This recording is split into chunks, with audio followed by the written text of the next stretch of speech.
5, 4, 3, 2, 1. Começa agora a aula mais divertida do mundo.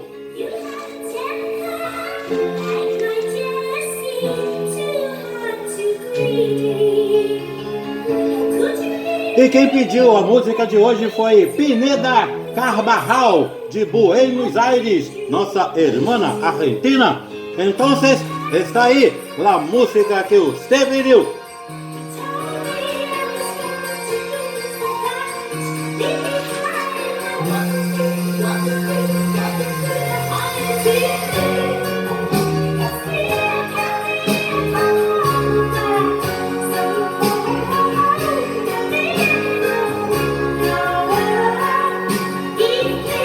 Aê! E você pode fazer como nossa irmã fez, entrou no canal, se inscreveu, saiu comentando em tudo. E hoje estamos com a incrível marca de 47.352 visualizações. Então, bota exclusivo, meu filho. Dá trabalho para fazer. Agora sim, minha querida e linda turma de 9º ano, turma de História. Hoje nós vamos falar sobre a Carta de 1824, a Assembleia Constituinte, a Constituição de 1824 e a crise e a abdicação de Dom Pedro I. Deixa eu desligar aqui para não tocar igual no outro dia. Ao vivo é assim. Isso aqui. Prontinho. Foi? Não foi. Peraí.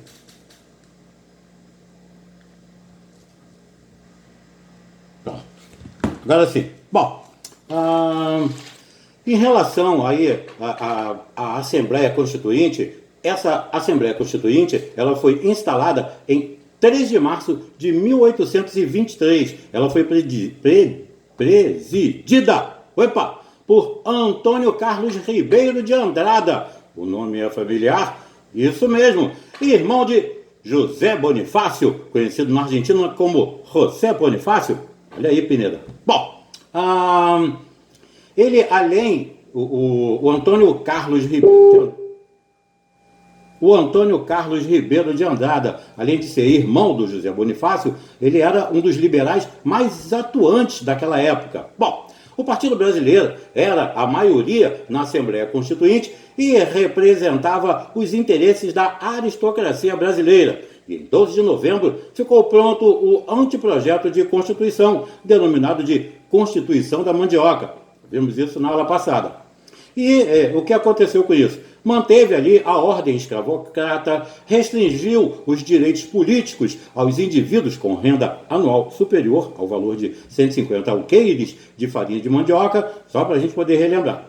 Alguns de seus pontos foram muito polêmicos, como, por exemplo, a Câmara, ela seria indissolúvel e ela teria total controle sobre as Forças Armadas. Teve também o veto do imperador, ele teria apenas caráter suspensivo. O poder do rei seria limitado com a adoção, no caso, de uma monarquia constitucional. O Dom Pedro ele ficou insatisfeito com esse anteprojeto porque ele queria governar de forma absolutista, conforme eu disse anteriormente, aquele poder total, poder absoluto. E aí o que ele fez? Ele mandou prender todas as lideranças e desterrar todo mundo, expulsa esse pessoal do país. E essa medida, ela teve um amplo apoio, claro, do Partido Português. Os irmãos Andrada, principalmente o José Bonifácio, eles eram muito invejados na corte, porque eles tinham muita influência, né, junto ao imperador. Eles literalmente caíram em desgraça e também foram exilados. O Dom Pedro I, então, nomeou uma comissão especial, o Conselho de Estado, para poder redigir uma Constituição que pudesse aí garantir a centralização do poder em suas mãos.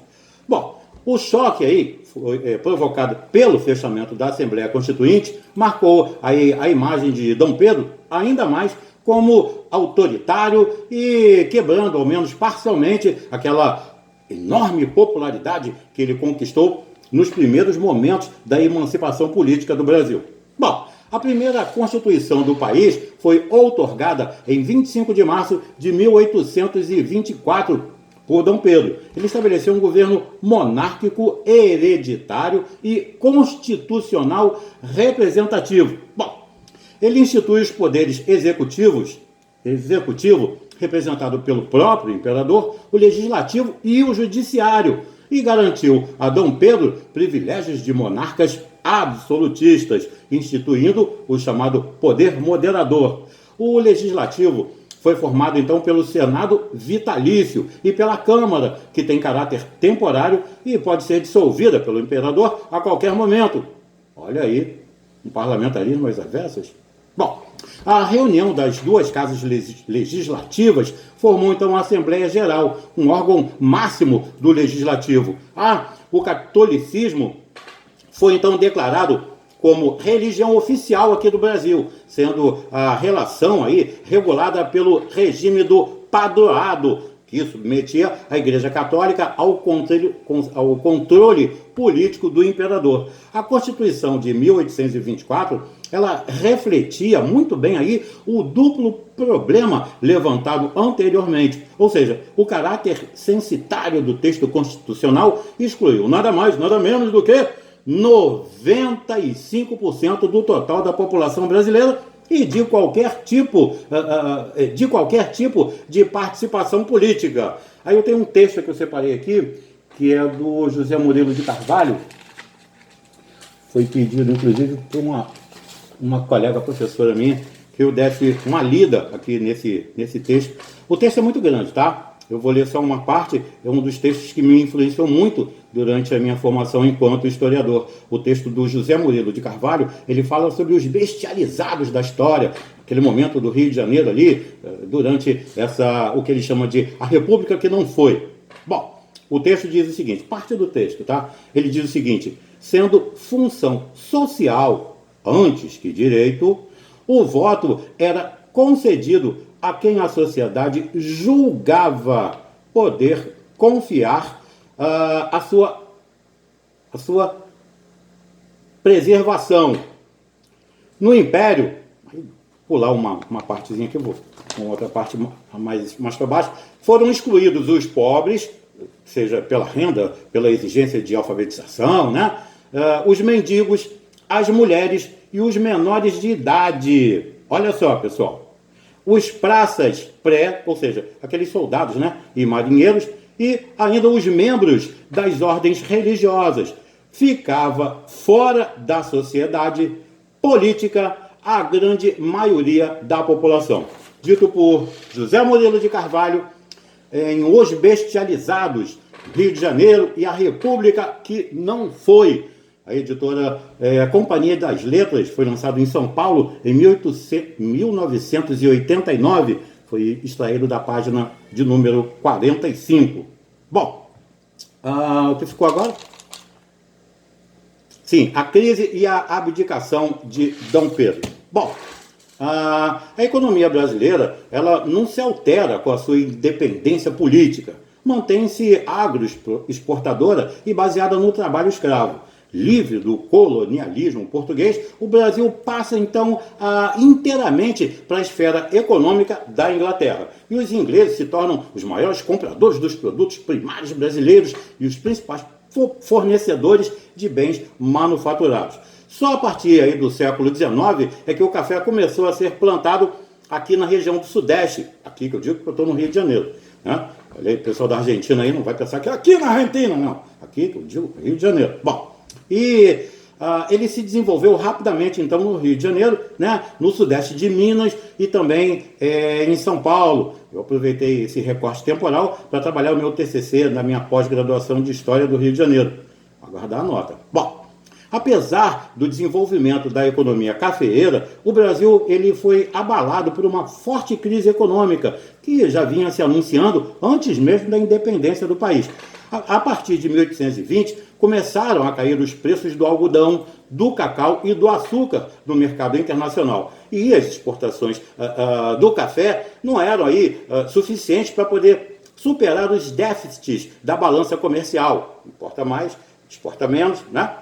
Por aí. Bom, o tabaco, ele perdeu seu principal mercado, a África, em consequência das pressões inglesas para o fim do tráfico de escravos. Vocês lembram, né? O tabaco, ele literalmente era uma moeda de troca em relação aos escravizados.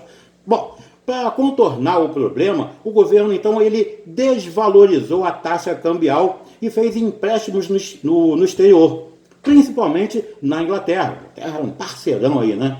Nessa época. Claro, era muito vantagem para a Inglaterra. O Brasil se beneficiou também, né? Bom, então em 1828, o Banco do Brasil abriu falência e no ano seguinte ele foi liquidado oficialmente. Olha só, pessoal, nós estamos, sim, independentes, mas não constituídos. Ainda não formamos sociedade imperial, senão no nome. Aí, palavra de Frei Caneca, lá em Pernambuco, em 10 de junho de 1824. Em 1824, os liberais pernambucanos, eles se recusaram a aceitar essa Constituição outorgada e a política centralizadora do imperador, e aí eles organizaram um movimento que ficou conhecido na história como Confederação do Equador. O presidente da província era o Manuel de Carvalho Paz de Andrade. E ele proclamou, então, a Conferência do Equador. Eles, revoltosos, seguiram aí o modelo norte-americano de república, com maior autonomia regional e um governo representativo. A Constituição da Colômbia foi adotada de forma provisória. E em agosto, esse movimento recebeu a adesão de separatistas do Rio Grande do Norte, do Ceará e também da Paraíba. Aí uma violenta repressão se iniciou ainda no mês de agosto de 1824. E as tropas do governo avançaram com sucessivas vitórias e puseram fim a esse movimento no dia 29 de novembro de 1824. A maior parte dos líderes desse movimento em Pernambuco e nas outras províncias foi presa e julgada por tribunais militares. O Frei Caneca, por exemplo, ele foi condenado à forca, mas acabou sendo fuzilado por soldados das tropas imperiais em 13 de janeiro de 1825, porque os carrascos pernambucanos se negaram a cumprir essa sentença. Eu, hein? Matar um padre? Eu não vou, não. Bom, a perda da província da Cisplatina e a independência do Uruguai em 1828, o Uruguai busca a independência frente ao Brasil, tá bom? Além das dificuldades econômicas, levaram as elites políticas a reagir contra as medidas personalistas aí do imperador. Não posso esquecer. Além disso, após a morte do seu pai, o Dom João VI, em 1826, o Dom Pedro se envolveu cada vez mais na questão sucessória lá de Portugal. Do ponto de vista português, ele continuou herdeiro da coroa.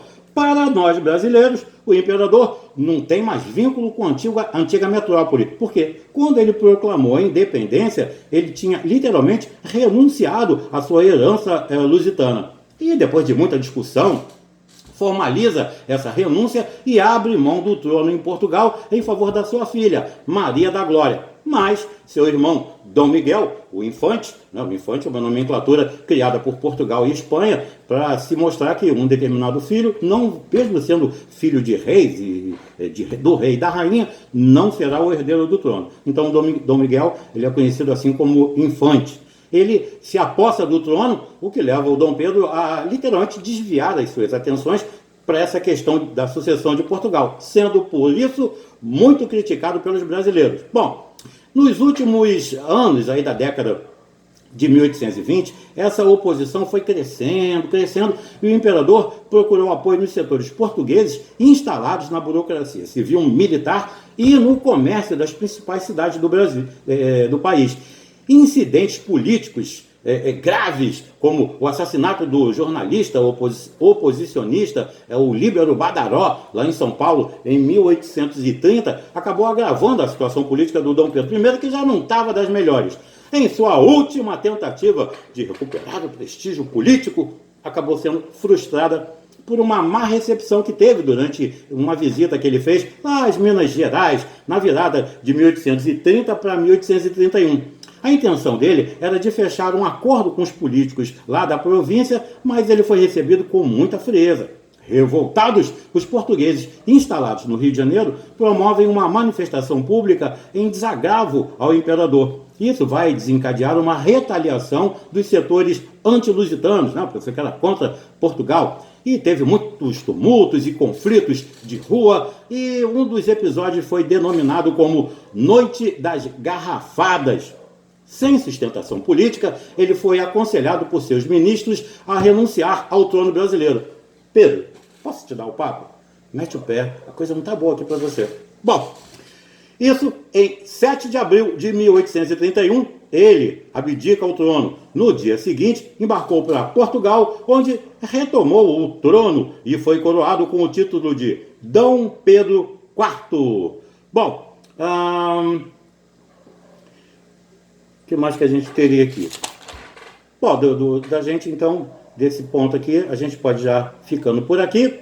Não se esquecendo de ter muito amor, muito carinho, muita paciência com todos que estão com você. Eu te espero na próxima aula. Um forte abraço e fiquem bem. Em nome da Sociedade Educacional Curupaiti, o meu muito obrigado.